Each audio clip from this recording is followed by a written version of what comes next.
Now, we first brought you the story of Wyoming freedom fighter Thomas Bleming in December on KTWO's Good Morning Wyoming. The Vietnam veteran returned to Southeast Asia this month to fight for the freedom of indigenous tribes in Burma. KTWO's Jennifer Jefcoat spoke exclusively with the Less resident before he left for Burma. Jennifer?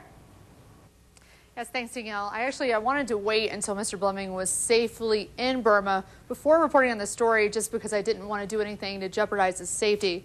Now, the country of Burma, or Myanmar as it's now called, has been embroiled in a civil war for nearly 60 years. Last year, Thomas Bleming traveled to the war-torn country, and he says he fell in love with the Karen people's cause. So this month, he made the voyage again. This time, he says, until the people of the Republic of Kawthoolei regain their freedom. I've been soldiering off and on since Vietnam, and so this is just another, to me, this is just another chapter in my life.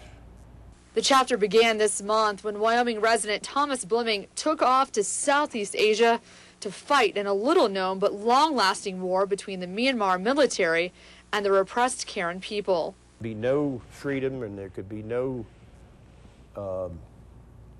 complete thought that these people could ever have safety. The Burmese junta want to exterminate the indigenous people of that country. At age 62, Bleming is taking up arms and volunteering to fight for the Karen people's freedom. I found a country, found a revolution. I offered them my services, and I agree in their struggle, and I'm willing to throw my weight, and I'm willing to go all the way for them. Even if that means dying? Yes, even if it means dying.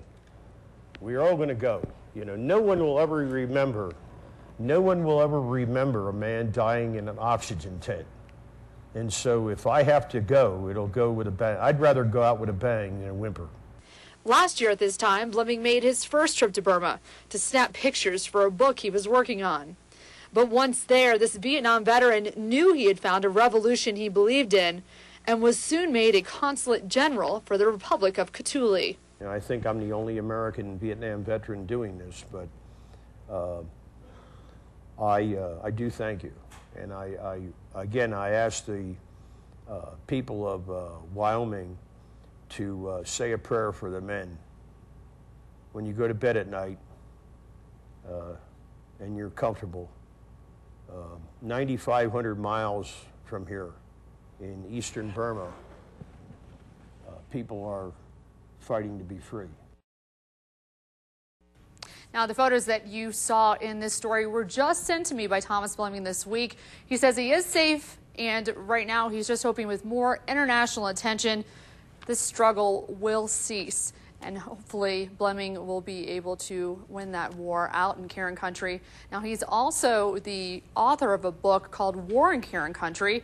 Now, that book can be purchased anywhere in any Wyoming bookstore, or you can go online. Now, 90% of those proceeds will actually go out to help the folks in Karen country with their struggle. Now, let's toss it over to you, Danielle, and the Pet of the Week. It's an experience that I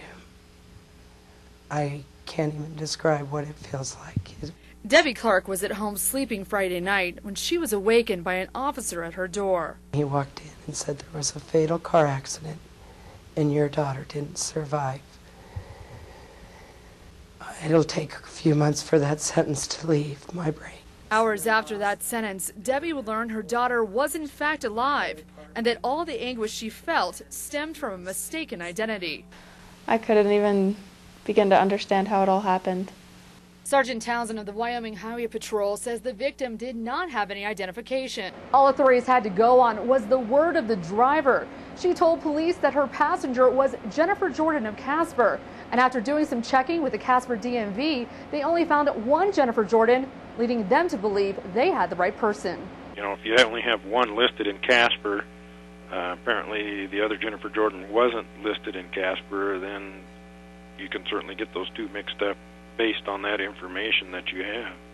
Not only did the two have the same name, Townsend says they're within 1 inch of each other with the same hair and eye color, and troopers say they both have the same tattoo on their backs. Debbie says so far, no one's called her to apologize for the mistake. They can't undo what was done. They can't make up for it. And they can't take the pain away or how terrible you felt and void and empty. But they could have admitted they were human, and it was. But Debbie says some good has come out of this story. She's been reunited with the daughter she believed to be dead. Before the mix-up, she hadn't spoken to Jennifer for 2 years because of a falling out. But now she says they put it all behind them. You have to tell those you love that you love them and don't wait, because you may not get a second chance. Like the one she's been given. I'm Jennifer Jefcoat for K2 News.